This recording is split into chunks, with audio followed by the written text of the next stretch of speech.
오늘의 성경 본문을 통하여서 함께 말씀을 나누고자 합니다. 오늘 1절 보게 되면 여호와의 말씀이 임하였다라고 말하고 있습니다. 여기에서 드는 생각입니다만 하나님의 말씀이 임하는 것이 정말 좋은 것일까요? 아니면 임하지 않는 것이 정말 좋은 것일까요? 여러분은 어떻게 생각하십니까? 선지자들이 되는 사람들, 특별히 심판의 말씀을 전했던 사람들에게 임하지 않는 것이 인간적으로 생각하면 편안하게 살 수 있지 않았을까, 그렇게 생각해 봅니다. 성경에서 하나님의 말씀이 임하면 인간적인 삶에서 보면 매우 복잡한 일들이 발생하게 됩니다. 사실 이 말씀이 임하게 되면 결단을 해야 되고 자신의 삶을 바꾸어야 합니다. 아브라함은 고향에서 편안하게 여생을 보낼 수 있었을 것입니다. 그런데 그에게 하나님의 말씀이 떨어집니다. 그러자 그는 어쩔 수 없이 본토 친척 아비의 집을 떠나서 방랑하는 생활을 시작하게 되지요. 우리가 새벽에 살펴보고 있는 예레미야 선지자는 어떻습니까?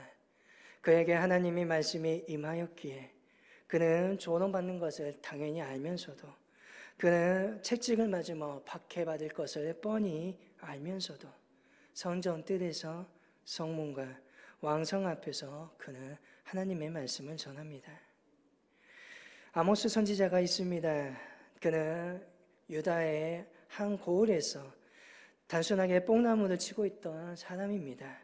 그런데 그가 하나님의 말씀을 받게 되자 그는 아무런 연고도 없었던 북왕국 사마리아로 가서 위험을 무릅쓰고 하나님의 말씀을 전해왔던 일이 벌어지기도 합니다. 언제나 성경은 하나님께서 먼저 말씀하고 계심을 보게 됩니다. 아무것도 없는 데서 어떠한 요구도 없었습니다.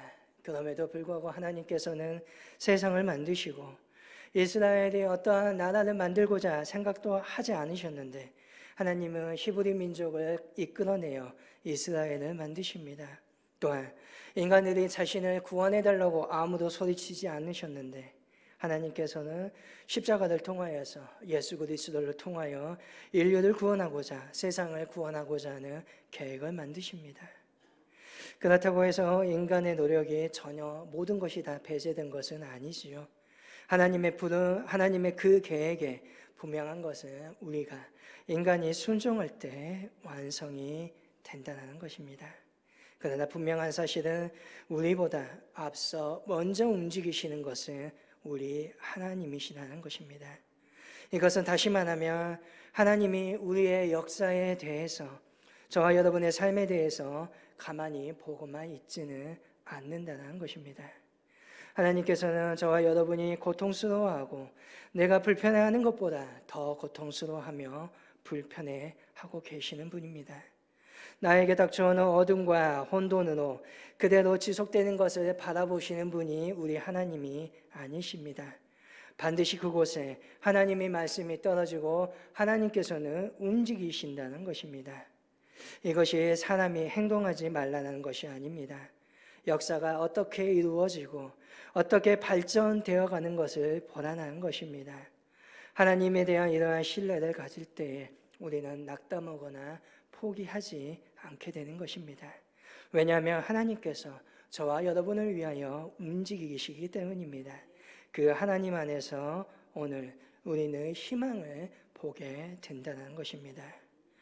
오늘 요나에게 하나님께서 먼저 말씀하십니다. 너는 일어나서 저 큰 성읍 니느웨로 가라. 거기 가서 그곳을 향하여서 외쳐라. 그 악독이 내 앞에 상달되었다. 니느웨는 큰 성읍이라 하였습니다. 니느웨는 아수르의 수도이지요.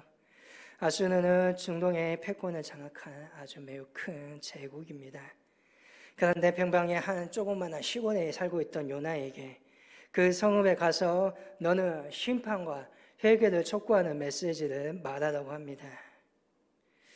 이는 하나님께서 이스라엘의 작은 유다 지역의 하나님이 아니라 만국을 다스리시는 주님임을 나타내는 것이지요. 다시 말하면 우리 하나님은 교회 안에 계시는 분이 아니라 온 우주와 역사를 주관하시는 하나님입니다. 그 하나님께서 요나에게 명령하십니다. 니느웨로 가서 심판의 메시지를 전해라. 망한다라고 말해라라고 합니다. 하나님께서 왜 니느웨를 심판하시겠다라고 하십니까? 그들이 힘이 없어서입니까? 그들이 돈이 부족해서입니까? 아닙니다. 그들의 악독 때문입니다. 악독이 내 앞에 상달되었다라고 말하십니다. 그들이 말하는 악독은 곧 폭력입니다. 그들이 행하는 악한 행동, 가난한 자와 약한 자의 고통, 약한 자를 짓밟는 그 비명의 소리가 하나님의 귀에 들렸다는 것입니다. 요나 3장 8절을 보면 요나가 외쳤던 내용을 보면 알 수 있습니다. 하나님께 부르짖을 것이며 각기 악한 길과 손으로 행한 강포에서 떠날 것이다. 악한 길과 강포에서 떠나라고 합니다. 강포는 폭력입니다. 아수르는 폭력 국가였습니다. 자신들이 정복한 민족을 무자비하게 짓밟았던 나라입니다. 그 민족은 산산이 흩어버렸고 포도들의 뺨에 구멍을 뚫어서 사슬을 엮고 끌고 갔던 나라입니다. 강포, 폭행은 권력을 가지고 있던 권력자들의 무기였습니다.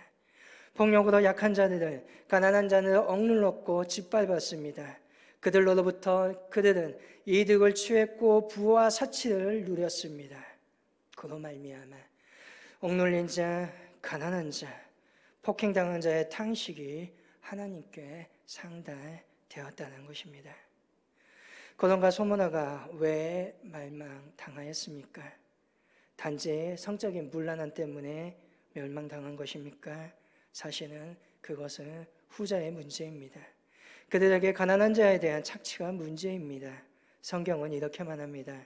소돔과 고모라에 대한 부르짖음이 크고 그 죄악의 심이 무거우니 내가 이제 내려가서 그 모든 행한 것이 과연 내게 들릴 부르짖음과 같은지 그렇지 않은지 내가 보고 알려 하노라. 에스겔 선지자는 이에 대해서 이렇게 해석을 달지요. 내 아우 소돔의 죄악은 이러하니 그와 그 딸들에게 교만함과 음식물의 풍족함과 태평함이 있으며 또 그가 가난하고 궁핍한 자를 도와주지 아니하며 거만하여 가증한 일을 내 앞에서 행하였습니다. 그와 그 딸들에게 교만과 음식물의 풍족함과 태평함이 있다고 합니다. 그런데 그 태평함이 어디서 온 것입니까? 가난한 자를 짓밟은 데서 온 것이라는 겁니다. 오늘 이 시대 속에 우리의 사회 속에 여기저기에서 비탄과 한숨의 소리들이 들려오고 있습니다. 못 살겠다 부르짖는 것입니다. 억울하다 하소연하는 것입니다. 한탄의 목소리입니다. 여전히 비정규직의 고용 불안정, 자영업자들의 한숨의 목소리, 노동자들의 아우성들이 들립니다. 세대의 한탄도 들려옵니다. 지쳐버린 청소년들의 반항의 목소리, 청년들의 체념의 소리, 잊혀져가는 노년들의 불만의 그 목소리. 정의와 상식이 강탈당하고 사라져갑니다. 사람이 사람답게 살아가는 안정과 존엄이 사라져가고 있습니다. 작년 이태원의 참사나 올해 청주 5성 지하차도의 참사를 볼 때 그 누구 하나 무엇 하나 책임지지 않고 속 시원하게 풀어지지 않고 있습니다. 부르짖음이 가득한 사회는 곧 불안한 사회입니다. 그러나 하나님께서는 이 부르짖음을 외면하지 않는다는 것입니다. 한숨과 부르짖음은 하나님을 움직이는 가장 강력한 무기입니다. 하나님과 동일한 길을 가지고 세상의 신음소리를 기울여 들어야 되는 사람들이 바로 오늘 저와 여러분입니다. 바로 하나님의 사람은 이 땅에 부르짖는 그 소리에 기울여 있어야 합니다. 또한 하나님께서는 그 부르짖음을, 그 한탄의 소리를 듣고 계신다는 것입니다. 이 한탄과 부르짖음 속에 하나님이 한 사람을 부르십니다. 그가 바로 요나입니다. 요나는 아미떼의 아들로 소개되고 있습니다. 열왕기하 14장 이하를 보게 되면 요나는 북왕국 여로보암 2세 때 예언을 하였던 선지자로 나옵니다. 그런 요나에게 하나님의 말씀이 들립니다. 이때 보통 예언자들, 선지자들이라면 일어나 가서 외쳐라라는 그 말씀에 순종하여 일어나 외쳤다라가 일반적인 말씀의 스토리의 전개입니다. 그런데 오늘 말씀 속에서는 그러나 반전이 있습니다. 요나는 하나님의 말씀에 불순종하여서 동쪽 니느웨의 전방대의 서쪽에 다시스로 가려고 욥바로 내려가 버립니다. 하나님의 말씀에 대해서 항거했거나 이의를 제기하거나 어떠한 불만을 토하지 않습니다. 단 한마디 말도 하지 않습니다. 바로 행동으로 옮깁니다. 요나가 매우 화가 났다는 것이죠. 아무 말 없이 하나님의 말씀에 불순종하고 있습니다. 성경에서는 하나님의 얼굴을 피하겠다라고 2번이나 말하고 있습니다. 마치 하나님, 당신은 나에게 말할 자격이 없습니다. 하나님, 내가 당신의 말을 왜 들어야 하는 태도인 것 같습니다. 성경에는 때로는 종종 하나님의 부름에 거부하기도 하는 사람들의 모습이 보입니다. 여러분도 잘 알고 있는 대표적인 한 사람이 바로 이 모세이지요.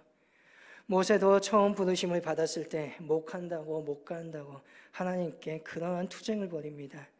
버티다 하나님이 화를 내시기도 합니다. 출애굽기 4장을 보면 모세가 이르되 오 주여 보냄 많은 자를 보내소서 여호와께서 모세를 향하여 노하여 이르시되라고 말합니다. 여러 가지 기적을 보여주었습니다. 그럼에도 불구하고 못 간다고 말합니다. 나는 아니라고 말합니다. 그러한 모세를 향하여 하나님께서 화를 내시는 거죠. 그럼에도 불구하고 모세는 요나와는 다릅니다. 모세는 그래도 하나님께 말이라도 하지요. 못 갑니다. 끝까지 말을 하고 있습니다. 그런데 요나는 어떻게 합니까? 하나님의 부르심에 당당하게 아무 말 없이 바로 거부해버립니다. 이것은 어찌 보면 이스라엘 민족과 아수르의 관계 때문에 이해될 수 있는 부분이기도 합니다. 아수르는 북왕국을 멸망시켰던 나라입니다. 그 나라의 수도가 니느웨입니다. 단순히 북왕국만을 멸망시킨 것이 아니라 이스라엘 민족을 꼿꼿으로 흩어버리고 이 민족을 그 땅에 이주시켰습니다. 그리고 자신이 속해 있는 남왕국도 상당한 기간 동안 땅을 빼앗고 위협했던 나라가 바로 아수르입니다. 원수 같은 나라입니다. 그런 나라를 향하여서 하나님의 심판과 회개의 메시지를 외치라고 말합니다. 과연 요나에게 그러할 마음이 들겠습니까? 오늘 하나님께서 내가 정말 꼴도 보기 싫은 이웃집 사람에게 가서 회개의 메시지를 전하라고 합니다. 심판받아 멸망할 것이니 너는 이웃집에 찾아가서 그 사람에게 회개의 말을, 내 말을 전하라고 합니다. 여러분들은 과연 가셔서 전하겠습니까? 그 사람 때문에 소음에 시달렸고 그 사람 때문에 돈의 문제에 시달렸고 그 사람 때문에 목숨의 위협에 시달렸습니다. 그 사람을 향하여서 하나님의 그 회개의 메시지를 과연 여러분들은 전하시겠습니까? 아마 저였다면 마찬가지로 요나와 똑같을 것입니다. 아마 저 역시 요나처럼 행동했겠지요. 작정하고 아예 도망쳐서 회개하지 않고 니느웨에 멸망당하는 것을 바랬을 것입니다. 요나의 태도는 사람으로 생각해 보면 당연한 것입니다. 그래서 단호하게 자신의 모습을 보여줍니다. 말 한마디 없이 발길을 정반대의 방향으로 돌려버립니다. 속히 망하게 할 수 있으면 좋겠다라는 것이 요나의 속셈인 것이지요. 어찌 보면 하나님의 뜻이 오늘 우리의 생각과 정반대일 수도 있음을 보여줍니다. 내가 생각하는 것, 내가 계획하는 것, 그것이 하나님의 생각, 하나님의 뜻, 하나님과 계획과는 맞지 않을 때가 있다는 것입니다. 니느웨로 가는 길이 있고 다시스로 가는 길이 있습니다. 니느웨는 내 자신을 죽이고 하나님의 뜻에 순종하며 나아가는 길입니다. 다시스로 가는 길, 거기는 결국은 자신의 생각이 옳다라고 주장하면서 세상으로 한 걸음 한 걸음 걸어가는 길입니다. 다시스로 가는 길, 내려가는 길입니다. 성경은 계속해서 내려갔다라고 말하고 있습니다. 그는 욥바로 내려갔습니다. 오늘 성경 말씀 속에 배에 올랐다라고 되어 있지만 원래 히브리어를 보게 되면 배로 내려갔다라고 되어 있습니다. 또한 오늘 본문은 아니지만 1장 5절에는 배 밑바닥으로 내려갔다라고 되어 있습니다. 결국은 풍랑을 만나서 2장 3절을 보면 깊은 바닷속으로 내려갔고 2장 6절을 보면 산의 뿌리까지 내려갑니다. 무엇입니까? 하나님의 뜻을 거스르는 길은 내리막 길이라는 것입니다. 오늘 저와 여러분은 어떠합니까? 하나님의 뜻을 거역하고 다시스로 향하는 내리막의 길을 걸어가고 있지는 않습니까? 오늘 우리가 하나님 앞에서 세상적인 축복, 권력과 탐욕과 물질만을 구한다면 그 길은 끊임없이 내려가고 있는, 추락하고 있는 길입니다. 우리의 사회도 마찬가지입니다. 정의와 사랑과 평화와 안정과 생명의 길로 가야 올라갈 수 있습니다. 그런데 자꾸만 이 길을 외면하고 물질과 경쟁과 분열과 탐욕의 길을 가고 있기 때문에 우리의 국경은 점점 떨어지고 있는 것입니다. 다시스로 내려가는 길, 다시스로 향하여 나아가는 그 길, 편안한 것 같지만 결국 그 앞에 놓여 있는 것은 무엇입니까? 바닷속에 빠지는 것 말고는 없습니다. 사실 또한 요나는 다시스로 가는 길에서 많은 것들을 손해보아야 했습니다. 다시스는 스페인에 있는 항구입니다. 그가 있는 유다 땅에서 다시스까지 가는데 매우 먼 거리입니다. 지중해를 완전히 횡단해야 합니다. 뱃삭이 매우 많이 들어가는 물질적 손해를 보아야 합니다. 니느웨를 향하여 걸어갔더라면 그러한 돈이 안 들었겠지요. 또한 그는 자신의 시간을 허비해야만 했습니다. 3장을 보게 되면 하나님께서는 다시금 요나에게 일정의 메시지를 반복하고 있습니다. 결정적인 것은 자신이 한번 죽을 뻔했다는 것입니다. 아마 요나 배를 타고 떠나면서 안심했을 것입니다. 그래서 그는 배 밑바닥에 누워 깊은 잠을 잘 수 있었던 것이겠지요. 그는 자신이 하나님의 얼굴을 피하였다고 생각했습니다. 그러나 그것은 자신의 착각이었을 뿐 결코 하나님을 피할 수는 없습니다. 주님을 피할 수는 없습니다. 그것은 단지 우리 주님께서 하나님께서 전능하고 전지하신 분이기 때문이 아닙니다. 우리 하나님의 사랑 때문입니다. 사도 바울은 로마서 8장에서 이렇게 고백합니다. 누가 우리를 그리스도의 사랑에서 끊으리요? 환난이나 공고나 박해나 기근이나 적신이냐 위험이냐 칼이냐. 하나님의 사랑 때문에 어떤 것에 숨더라도 하나님께서는 우리를 찾으십니다. 하나님의 그 사랑에서 그 누구도 끊을 수가 없습니다.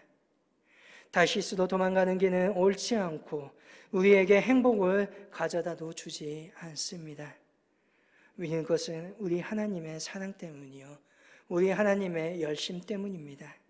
집요하게 찾아가시고 원래 상태로 되돌려 놓으십니다. 이사야 9장에서는 말합니다. 만군의 여호와의 열심히 이를 이루시리라. 나는 싫다고 떠나가는데 하나님께서는 찾아와 주시고 하나님께서는 내가 무너져 있는데 나를 일으켜 세우신다는 것입니다. 그것은 하나님의 열심입니다. 타락한 세상을 다시금 되돌리기 위한 하나님의 열심이 이 땅에 하나님의 아들 예수 그리스도를 오게 만들었다는 것입니다. 하나님의 열심이 이 땅에 하나님의 나라가 반드시 이루어지도록 만들 것입니다. 저와 여러분의 삶에 대한 소망도 이 땅에 있어야 돼, 이 사회에 있어야 돼 당연한 소망도 우리는 하나님 안에서 찾기를 원합니다. 하나님께서 이루실 것입니다. 하나님께서 반드시 돌려놓으실 것입니다. 하나님께서 반드시 되살려 살려내실 것입니다. 오늘 우리는 그렇게 믿습니다. 하나님의 사람들은 바로 이 희망을 가지고 살아가는 사람들입니다.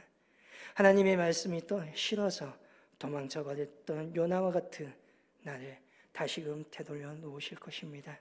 그리고 나를 통하여서 다시금 이 땅에 하나님의 소망을, 희망을 선포하게 하실 것입니다. 하나님의 사람으로 부름받은 나를 통하여서 하나님의 열심히 나타나게 되고 그 지친 이 땅에 다시금 생기가 돌아나게 할 것입니다. 하나님의 뜻을 따르시겠습니까? 아니면 내 뜻대로 하나님 싫습니다 하고 되돌아가시겠습니까? 분명 하나님은 되돌아가는 나를 붙잡아 다시금 원상으로 되돌려 놓을 것입니다. 시간 낭비하지 마시고 내 삶을 낭비하지 마시고 하나님의 뜻에 따라 살아가며 순종할 수 있는 믿음의 저와 여러분이 될 수 있기를 바랍니다. 하나님 싫습니다. 도망쳤던 요나 결국은 다시금 되돌아오게 됩니다. 그러한 모습을 보면서 먼저 하나님 앞에 나아가기 원합니다. 하나님께서 이루실 것을 바라보면서 하나님께서 주실 소망을 바라보면서 먼저 주 앞에 무릎을 꿇을 수 있는 믿음의 저와 여러분 될 수 있기를 주님의 이름으로 간절히 소망합니다.